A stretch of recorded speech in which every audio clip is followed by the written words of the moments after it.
السلام علیکم ورحمۃ اللہ وبرکاتہ۔ نحمده ونصلي على رسوله الكريم، اما بعد فاعوذ باللہ من الشیطان الرجیم، بسم اللہ الرحمن الرحیم۔ وجعلنا الليل لباسا وجعلنا النهار معاشا، وقال الله تبارك وتعالى في القرآن المجيد: ان المبدلين كانوا اخوان الشياطين۔ صدق الله العظيم وصدق رسوله النبي الامين المكين الكريم، ونحن على ذلك لمن الشاهدين والشاكرين، والحمد لله رب العالمين۔ اسلام کی فطرت میں قدرت نے لچک دی ہے، اسلام کی فطرت میں قدرت نے لچک دی ہے، یہ اتنا ہی ابھرے گا جتنا تم دباؤ گے۔ نہ سمجھو گے تو مٹ جاؤ گے ہندی مسلمانوں، تمہاری داستان تک بھی نہ ہوگی داستانوں میں۔ ہمیں کرنی ہے شہنشاہ بطحا کی رضا جوئی، ہمیں کرنی ہے شہنشاہ بطحا کی رضا جوئی، وہ اپنے ہو گئے تو رحمت پروردگار اپنی۔ طریقے مصطفیٰ کو چھوڑنا ہے وجہ بربادی، طریقے مصطفیٰ کو چھوڑنا ہے وجہ بربادی، اسی سے پھر قوم دنیا میں بے اقتدار اپنی۔ وہ بیٹھے ہوں اٹھائے بارگاہ ناز کا پردہ، کہانی در پہ کہتا ہے شفیع جا نثار اپنی۔ آئیے حضرات محترم ہمارا مل کر بارگاہ رسالت مآب سرور کائنات، ساری کائنات کے مرکز عقیدت، لبے لبے ہاتھوں سے بھیک دینے والے داتا و آقا پیارے مصطفیٰ محمد عربی صلی اللہ علیہ وسلم کی بارگاہ میں درود شریف پڑھ لیں۔ اللہم صلی علی سیدنا مولانا بجانا و طبیبنا و طبیب قلوبنا مولانا محمد عبدہ و رسولہ۔ حضرات محترم، الحمدللہ ہم لوگ مسلمان ہیں۔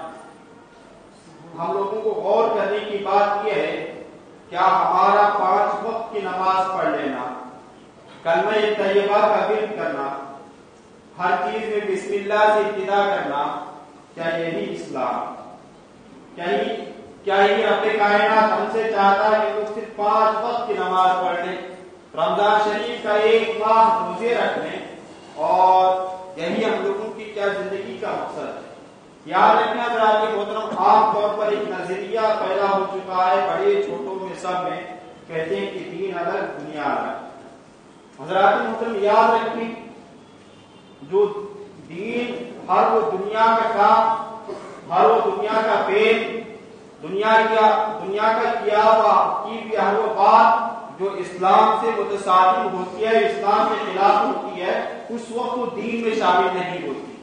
اور اگر کوئی انسان دنیا میں رہتے ہوئے مسلمان ہوتے ہوئے کسی اور چیز کو، ایسی چیز کو کرتا ہے، ایسا کام کرتا ہے، اس سے ایسا فعل سرزد ہوتا ہے جو اسلام کے خلاف نہیں ہے، تو وہ دنیا نہیں بلکہ دین ہے۔ تو حضرات محترم، جبکہ رب کائنات ارشاد فرماتا ہے وَجَعَلْنَا اللَّيْلَ لِبَاسًا وَجَعَلْنَا النَّهَارَ مَعَاشًا، حضرات محترم ہم لوگ رات کو سونے کو دنیا تصور کرتے ہیں، دن کو کمانے کو دنیا تصور کرتے ہیں، اپنے بیوی بچوں کی فکر کرنے کو دنیا تصور کرتے ہیں، اپنے گھر والوں کا خیال کرنے کو دنیا تصور کرتے ہیں، کاروبار کو دنیا تصور کرتے ہیں۔ مولانا اگر کہیں کہ جناب تھوڑا سا کاروبار درست کر دیں تو کہتے ہیں کہ مولانا آپ کا کام مسجد، آپ مسجد سنبھالیے، یہ دنیا ہے، یہ دین نہیں ہے، آپ دین سنبھالیے۔ حضرات محترم، آج یہ کہنا چاہوں گا، قرآن و حدیث کی روشنی میں چند باتیں آپ کی گوش گزار کرنا چاہوں گا، اور یقیناً یہ ایسی باتیں ہیں جو ہم لوگ جانتے ہوئے انجان بنتے ہوئے نظر آتے ہیں۔ حضرات محترم، دنیا ہم لوگ کہتے ہیں سونا دنیا ہے، ہم لوگ تو یہ کہتے ہیں کہ کمانا دنیا ہے، ہم لوگ تو یہ کہتے ہیں کہ دن بھر کسی مصروفیت میں گم ہو جانا دنیا ہے، لیکن قرآن تو یہ کہتا ہے وَجَعَلْنَا اللَّيْلَ لِبَاسًا، اے لوگوں رات کو سو جاؤ، ہم نے تمہیں رات سونے کے لیے بنائی ہے۔ حضرات محترم، اپنے ایمان سے بتائیے، رب کائنات جب سونے کے لیے رات بنائی ہے تو دنیا نہیں بلکہ دین ہوگا۔ اور جب قرآن یہ کہہ رہا ہو کہ اے لوگوں رات تمہارے لیے اس لیے بنائی ہے کہ تم آرام کر سکو، سکون حاصل کر سکو، دن بھر کی تکان کو دور کر سکو۔ اتنا ہی نہیں بلکہ آگے کی آیت اعلان کرتی ہے وَجَعَلْنَا النَّهَارَ مَعَاشًا، دن کو ہم نے اس لیے پیدا کیا ہے کہ تاکہ تم کاروبار کر سکو، تاکہ اپنی روزی روٹی کا انتظام کر سکو، تاکہ تم تجارت کر سکو، اپنے گھر والوں کا خیال کر سکو۔ حضرات محترمین، دو آیت کریمہ سے ایک مسلمان کو ساری زندگی گزارنے کا طریقہ مل جاتا ہے۔ یاد رکھیں حضرات محترم، دنیا کے بے شمار مذاہب ایسے ہیں جن میں صرف عبادت کے علاوہ کوئی اور طریقہ نہیں ملتا، جس میں اپنے بھگوان کی پوجا کے علاوہ کچھ ملتا ہی نہیں، لیکن تنہا وہ اسلام ہے۔ اسلام ہی وہ مقدس دین ہے جس میں آپ کو اٹھنے سے لے کر بیٹھنے سے لے کر سونے کے سلیقے سے لے کر جاگنے کے طریقے تک اسلام سکھاتا ہے۔ جب کسی کے گھر کیسے جا رہے ہو، کسی کے گھر پہ دستک دے، کسی کو آواز دینا ہو تو کس طرح آواز دیں، یہ بھی قرآن سکھاتا ہوا نظر آتا ہے۔ کیا آپ نے وہ آیت کریمہ نہیں سنی جس میں رب کائنات ارشاد فرماتا ہے جب تم کسی کے گھر پہنچو تو ایسے نہیں کہ سیدھے گھر کے اندر داخل ہو جاؤ، بلکہ گھر کا دروازے پر دستک دے دو، دروازہ کھٹکھٹا دو یا سلام کر دو، جب جواب مل جائے تو اندر جانا، اگر جواب نہ ملے تو واپس پلٹ جانا۔ حضرات محترم، یہ قرآن کی آیت ہے۔ حضرات آپ دیکھیں قرآن شریف ہم لوگ صرف تعویذ کے لیے، دم کرنے کے لیے، اپنے بچوں کی سلامتی کے لیے، اپنے کاروبار کو چمکانے کے لیے استعمال کرتے ہیں، اور ہمارا یہ عالم ہوتا ہے کہ ہمیں کبھی توفیق نہیں ہوتی کہ قرآن کو سمجھ کر پڑھا کریں، قرآن کو سمجھ کر اس پر عمل کرنے کی کوشش کریں۔ حضرات محترم، میں اپنے موضوع سخن کی طرف پڑھوں، آئیے ایک مرتبہ درود شریف پڑھیں، اللہم صلی علی سیدنا مولانا محمد بارک وسلم، صلاۃ و سلام علیک یا رسول اللہ صلی اللہ علیہ وسلم۔ حضرات محترم، آج میں آپ کو اسلام میں تجارت کی اہمیت کے حوالے سے کچھ کہنا چاہوں گا، اور قرآن و حدیث کی روشنی میں آپ کو کچھ باتیں بتانا چاہوں گا۔ یاد رکھیں حضرات محترم، تجارت کرنے والے کا بہت بڑا مقام ہوتا ہے۔ رسول کائنات صلی اللہ علیہ وسلم ارشاد فرماتے ہیں کہ اللہ نے روزی کے 10 حصے فرمائے اور 9 حصے جو ہے تجارت میں رکھے، اور ایک حصہ جو باقی چیزوں میں تقسیم کر دیا گیا۔ تو اللہ کے رسول صلی اللہ علیہ وسلم کی بارگاہ میں کئی صحابہ ایسے ہوتے تھے جو رسول کائنات صلی اللہ علیہ وسلم تجارت کرنے کا درس دیا کرتے تھے، اور کئی صحابہ تو ایسے پریشان حالات تھے رسول کی بارگاہ میں، نہ جن کے پاس کھانے کے لیے کھانا ہوتا، نہ پہننے کے لیے کپڑا ہوتا، تو رسول کائنات صلی اللہ علیہ وسلم دستے کرم سے کچھ عطا فرما دیتے اور فرماتے کہ اس سے جاؤ کاروبار کیا کرو۔ آپ نے وہ واقعہ سنا ہوگا، ایک حدیث شریف میں، بڑی پیاری حدیث شریف میں، پیارے نبی صلی اللہ علیہ وسلم کی بارگاہ میں ایک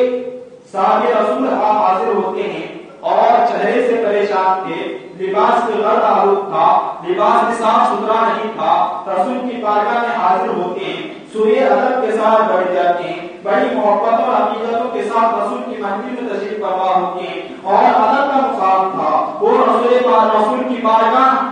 جن کی بارگاہ میں بلند آواز سے بات کرنے کے لیے قرآن بنا کرتا ہے، قرآن بنا فرماتا ہے، اے لوگوں رسول کو ایسے مخاطب نہ کرو جس طرح تم آپس میں ایک دوسرے کو بلایا کرتے ہو۔ تو حضرات محترم، صحابہ رسول آتے ہیں اور خاموشی سے رسول کی محفل میں بیٹھ جاتے ہیں۔ رسول کائنات صلی اللہ علیہ وسلم صحابہ کرام سے کچھ فرما رہے ہیں، وہ صحابہ رسول چہرہ اٹھاتے ہیں، رسول کائنات کے چہرے زیبا کی طرف دیکھتے ہیں اور سوچتے ہیں کہ کچھ عرض کروں، اسی پر جو پیش میں کئی لمحے گزر جاتے ہیں، وہ رسول کی بارگاہ میں عرض نہیں کر پاتے ہیں۔ وہ رسول تو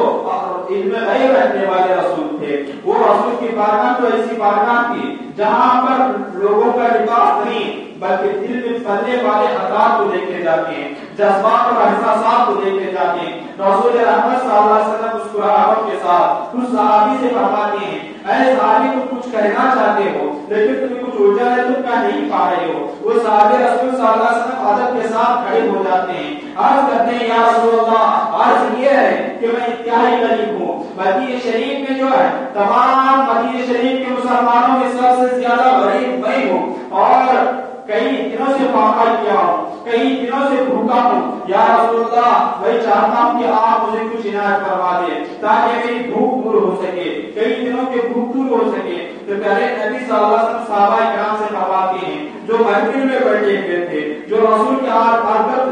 تاروں کی طرح جھلملا رہے تھے، رسول نے صحابیوں سے فرمایا، اے صحابی بتاؤ تمہارے پاس کچھ ہے؟ تو حضرت عثمان غنی کھڑے ہو کے عرض کرتے ہیں، یا رسول اللہ میرے جیب میں کچھ درہم ہے، یہ کہتے ہیں کہ آگے بڑھا دیتے ہیں